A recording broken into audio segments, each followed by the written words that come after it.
खास मुलाकात, और खास मुलाकात में इस बार फिर लंदन से राजा चौधरी जुड़ रहे हैं।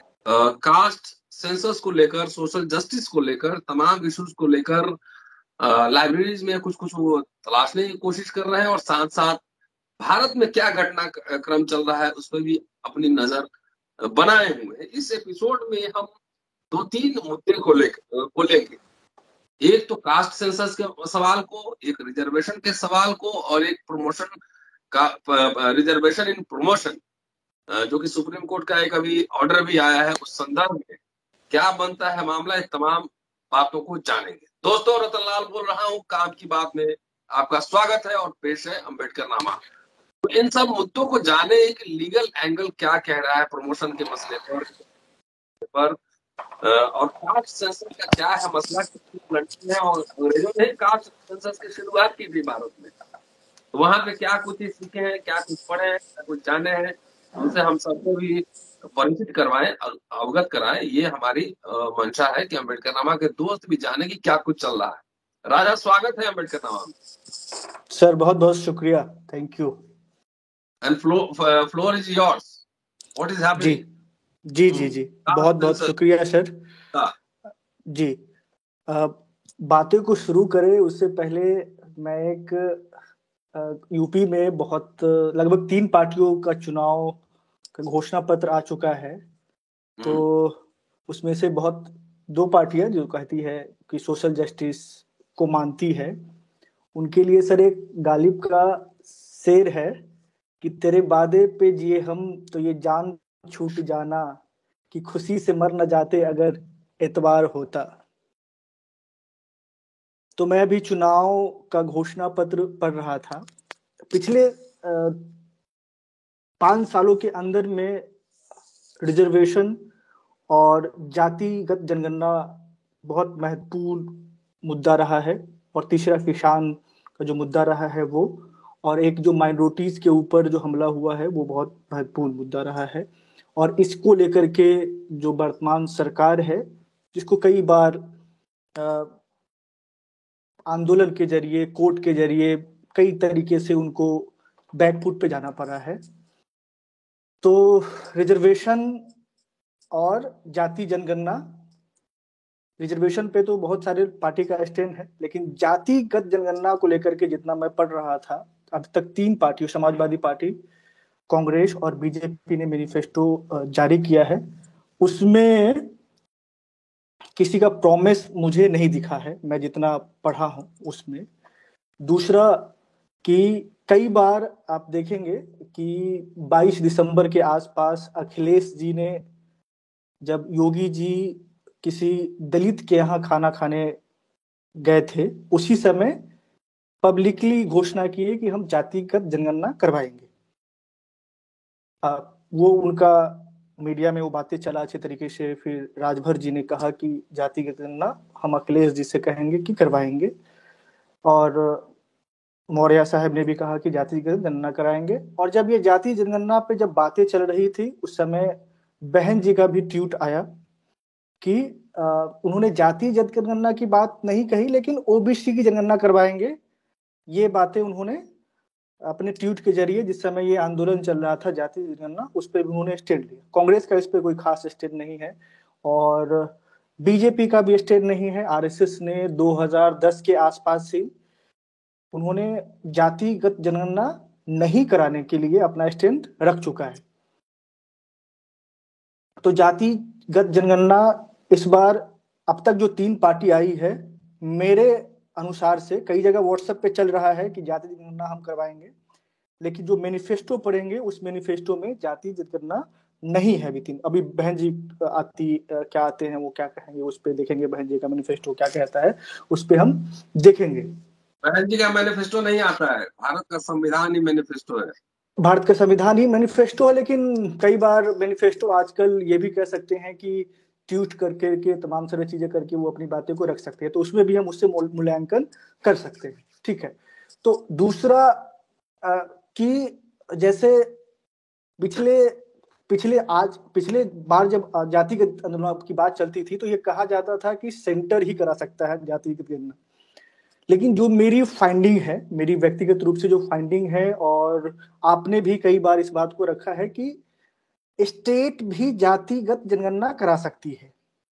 हालांकि जो जनसंख्या है, पॉपुलेशन काउंटिंग की जिम्मेदारी सेंटर की है, लेकिन स्टेट एडुकेट रिप्रेजेंटेशन के लिए कि उसको पब्लिक हेल्थ में कुछ अच्छा करना है, तो पब्लिक हेल्थ में उसको कुछ अच्छा करना है, या उसको पुलिस पब्लिक ऑर्डर को ठीक करना है, या एग्रीकल्चर के क्षेत्र में कुछ अच्छा करना है, इसको लेकर के वो जाति की जनगणना अपने स्टेट के थ्रू करा सकते हैं। और ये आर्टिकल भारत के जो आर्टिकल है 7th शेड्यूल है, उसमें उसका मसला लेकर के स्टेट गवर्नमेंट करवा सकती है। तो मुझे लगता है कि स्टेट गवर्नमेंट को भी इस पे स्टैंड लेना चाहिए, और स्टेट गवर्नमेंट भी जातिगत जनगणना करा सकती है। हम जानते हैं कि सेंट्रल गवर्नमेंट इसको कराने के लिए बहुत ज्यादा उत्सुक नहीं है, तैयार नहीं है, तो हम उनके ऊपर नहीं छोड़ सकते हैं। तो ये स्टेट मैनिफेस्टो में भी आना चाहिए, जो कि इस बार नहीं दिखा है। दूसरा, हम आएंगे कि अभी लगभग 10 दिन पहले ही सुप्रीम कोर्ट का एक ऑर्डर आया, Jarnail Singh versus union of India. Jarnail Singh of union of India में कहा गया है कि हम प्रमोशन और मेरी जो रिजर्वेशन है उसके खिलाफ में नहीं है, लेकिन हमारे पास एडुकेट डाटा होना चाहिए कि किस जाति की संख्या कहाँ पे कम है, कहाँ पे ज्यादा है, और स्टेट गवर्नमेंट की ये डोमेन में आता है, स्टेट गवर्नमेंट इसको करवा सकती है। तो ये साफ हो गया कि कोर्ट और भारत का संविधान ये डोर खोल रहा है कि जाति जनगणना स्टेट भी करवा सकती है। तो मुझे लगता है कि स्टेट पार्टी को भी इस अपने मैनिफेस्टो में इसको रखना चाहिए, लाना चाहिए फिर से। मतलब क्योंकि बार बार कहा जा रहा है कि जाति जनगणना क्यों करवाना चाहिए, इसका क्या मायने हैं, नहीं मायने हैं, उस पर फिर से मैं दोहराना चाहूंगा कि जो भारत में आप देखेंगे, कोई भी पॉलिसी भारत में सही तरीके से नहीं लागू हो सकता है जब तक हमारे पास एडुकेट डेटा नहीं हो। मैं इसको एग्जाम्पल के तहत अगर आपको ये समझाऊं, जो दर्शकों को ये बताऊं कि अगर हमें जो पूरा एडमिनिस्ट्रेशन सही करना है, पब्लिक ऑर्डर सही करना है, तो हमको ये पता होना चाहिए कि इस डिस्ट्रिक्ट के अंदर में इस कास्ट की, इस रिलीजन की इतनी संख्या है, और हो सकता है कि यहाँ पे कम्युनल टेंशन है, तो उस अनुसार से एसपी डीएम किस जाति समाज से क्या होगा, किस धर्म से क्या होगा, उस अनुसार से हम वहाँ पे अपॉइंट करेंगे। तो जो पब्लिक ऑर्डर को सही करना है, जिससे पूरा कम्युनल टेंशन कम होगा, जिससे आप ये कह सकते हैं कि एडमिनिस्ट्रेशन और जनता के बीच में संबंध बनेगा, तो उसका भी एक संबंध है जातिगत जनगणना से। जैसे कोई किसी स्टेट के मुख्यमंत्री है, उनको ये पता है कि इस एरिया में पब्लिक ऑर्डर ठीक नहीं है, और किस एसपी डीएम को वहां पे भेजने से ठीक होगा, तो उसका जाति से पूरा संबंध है, उस हिसाब से हम वहां पे उसको भेजेंगे। दूसरा कि जैसे पॉलिसी अगर कोई इम्प्लीमेंट करना है, अखिलेश यादव जी ने बहुत वादे किए हैं इसके अंदर में, उसको पॉलिसी इम्प्लीमेंट करना है, तो पॉलिसी ठीक है, लेकिन किसके लिए इम्प्लीमेंट करना है और क्या पॉलिसी बनाना है। तो जैसे मुझे लगा, मतलब मेरे पास डाटा है कि यूपी में एक जाति है वाल्मीकि समुदाय, उसके पास 90% लोगों के पास रोजगार नहीं है, उसके लोगों के पास, या उसके 50% लोग लैंडलेस है। हम जो सोशियो कास्ट सेंसस अगर उससे हम निकाल करके लेकर के आएंगे, तो उस कास्ट के लिए हम एक डाटा मेरे पास आ गया, तो आसानी से प्लानिंग के तहत हम उसके लिए पॉलिसी बना करके लेकर के चले आएंगे। तो ये समझना होगा कि बिना जातिगत डाटा के एक भी पॉलिसी ठीक ढंग से संभव नहीं है। वो संभव भी है तो 20% लागू होगा और 80% लागू होगा ही नहीं। तीसरा, जो बार बार कहा जाता है कि जैसे अभी देखे होंगे कि अभी कल चुनाव होने वाला है जाट लैंड में, इसको बोला जाट लैंड। लेकिन जो सोशल डायमेंशन है, मतलब सोशल डायमेंशन में आपको ये पता चल जाए कि ये पूरा एरिया में हो सकता है कि कश्यप समाज के लोग वहां पे बहुत ज्यादा हो, या उसकी पॉपुलेशन इतना है। तो जो नंबर्स का गेम है, जो मैनिपुलेशन का गेम है कि इसकी संख्या ज्यादा है, इसकी संख्या ज्यादा है, तो डेमोक्रेसी में कम से कम एग्जैक्टली ये पता हमको चल जाएगा कि जो परसेप्शन बनाए जाते हैं उससे परसेप्शन की सच्चाई क्या है। तो पॉलिटिक्स का नरेशन पूरा अलग जाएगा जातिगत जनगणना के आने के बाद उस तरीके से।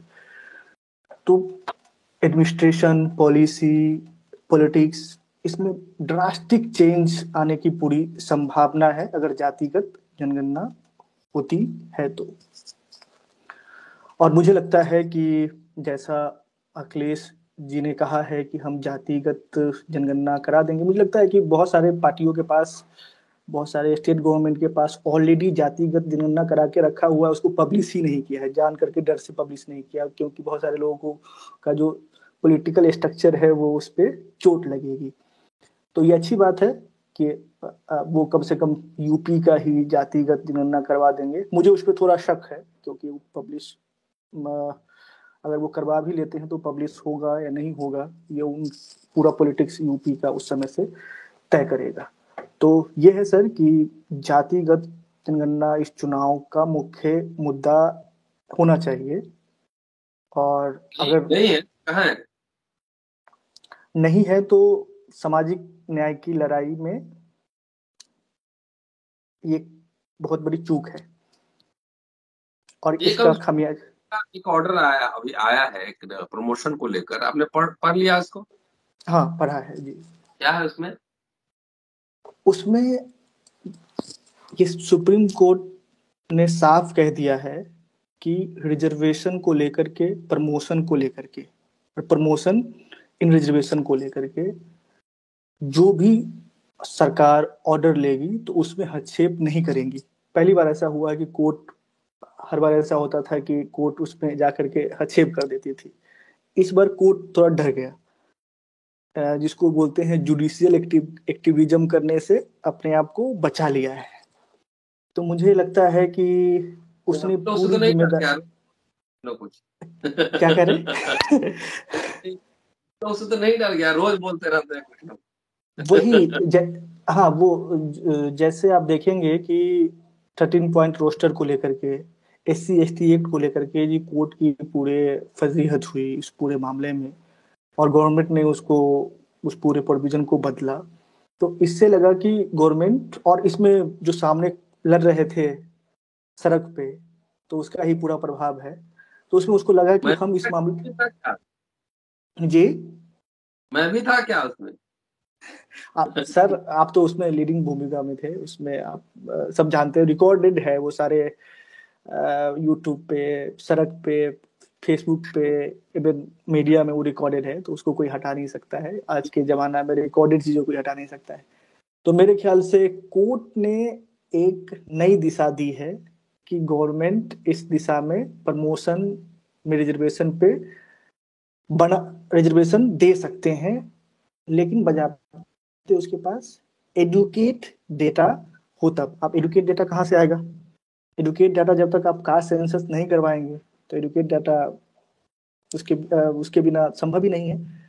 तो पूरे भारत की राजनीति में अगर घर घर तक योजनाओं को पहुंचाना है, दूसरा जो रिजर्वेशन को, प्रोविजनल रिजर्वेशन है उसको सब्सटैंटिव रिजर्वेशन बनाने के लिए, जो इनेबलिंग प्रोविजन को कई बार बोलते हैं कि फंडामेंटल राइट नहीं रिजर्वेशन, उसको फंडामेंटल राइट के रूप में ढालने के लिए भारत में न्यायिक व्यवस्था, प्रशासनिक व्यवस्था को ठीक करने के लिए हमारे पास डेटा का होना बहुत जरूरी है।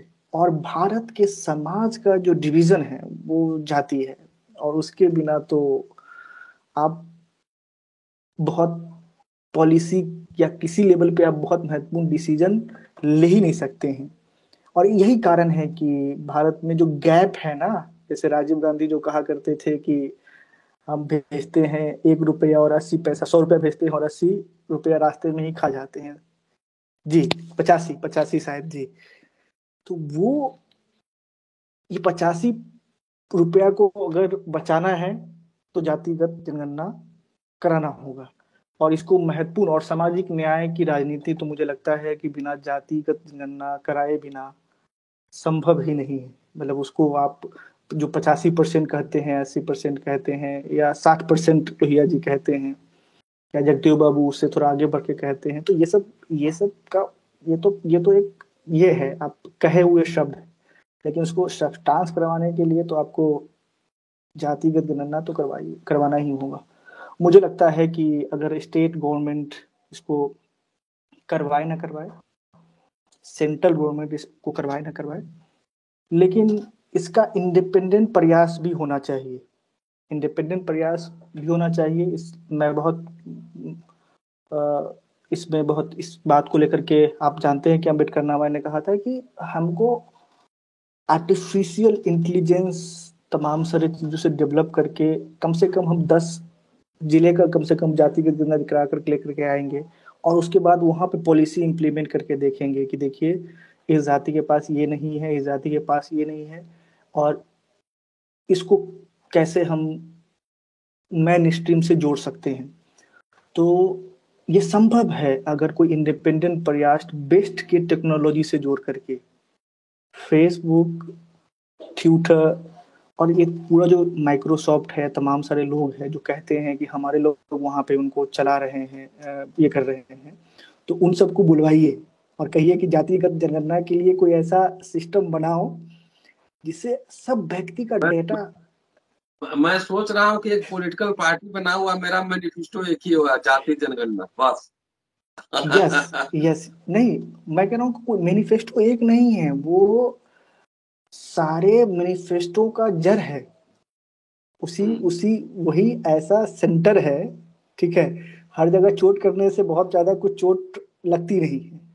अगर उस जड़ को तलाश लिया जाए सही तरीके से, तो भारत की राजनीति मुझे लगता है कि ड्रास्टिक चेंज होगा, और जो चीज अब तक भारत राजनीति में नहीं हुई, और ये भारत के पक्ष में है, पूरे राष्ट्र के पक्ष में है मुझे लगता है। और इसे मैं कई बार ये भी कहता हूँ कि जो कम्युनल टेंशन जो होता है भारत में, हिंदू मुसलमान की खात्मा जातिगत जनगणना है। जो आरएसएस कहती है कि हिंदुओं की संख्या इतनी ज्यादा है, ठीक है मैं मानता हूं कि हिंदुओं की संख्या इतनी ज्यादा है, मुसलमानों की संख्या इतनी ज्यादा है, लेकिन जो सरनेम लगाते हैं, जाति लगाते हैं, उनकी संख्या तो भी बाहर आना चाहिए। और इसमें दिक्कत क्या है, प्रॉब्लम क्या है? जाति गणना 1930-31 में भी हुआ था, तो उससे कोई प्रॉब्लम तो नहीं हुई। ब्राह्मण हिंदू क्षत्रिय हिंदू लिख देगा, लेकिन पता तो नहीं कितने हैं ब्राह्मण, कितने हैं क्षत्रिय, कितने हैं, क्या हिंदू लिख लेगा? नहीं, उसमें एक और चीज होगा कि क्षत्रिय क्यों लिखेगा, क्षत्रियों में भी कई जाति है, ब्राह्मण में भी कई जाति है, वो सब आना चाहिए कि उसमें भी कौन जाति किसका, सब कैटेगरी का कितना क्या रिप्रेजेंटेशन है, तो वो सबका डेटा होना बहुत जरूरी है। और मुझे लगता है कि इस चुनाव में फिर से एक बार अखिलेश जी जो बातें मुंह से बोले हैं, मुझे लगता है कि उसको पूरा करें, लेकिन उसको मैनिफेस्टो में भी करना चाहिए था। चलिए आपसे अगले एपिसोड में बात करेंगे। आप थोड़ा पढ़िए मैनिफेस्टो सब पार्टी का, कि जो मॉब लिंचिंग है उसके बारे में क्या परिस्थितियां होंगी, और प्राइवेटाइजेशन और सेक्युलरिज्म का मसला, 2 मसला है। आप थोड़ा रिसर्च कीजिए, फिर अगले एपिसोड में आपसे मिलते हैं और दोनों मसलों को समझने की कोशिश करेंगे। लेकिन आज के डिस्कशन का लब्बो लुआब यह रहा कि जाति जनगणना के बगैर सामाजिक न्याय संभव नहीं। शुक्रिया राजा। और दोस्तों, ये थे राजा। पूरा वीडियो देखिए और शेयर करना ना भूलें। लगातार देखते रहिए और शेयर करते रहिए, और कम से कम हमारे रिसोर्स पर्सन जो है, जो यंगेस्ट लोग सब हैं, हमारे रिसोर्स पर्सन है, हमें ज्ञान देते हैं, उसको पहुंचाइए, ज्यादा से ज्यादा पहुंचाइए, इससे उनका भी हौसला बढ़ेगा। शुक्रिया की वॉचिंग एंड शेयरिंग। फिर आपसे मिलता हूं अगले एपिसोड। शुक्रिया। जय।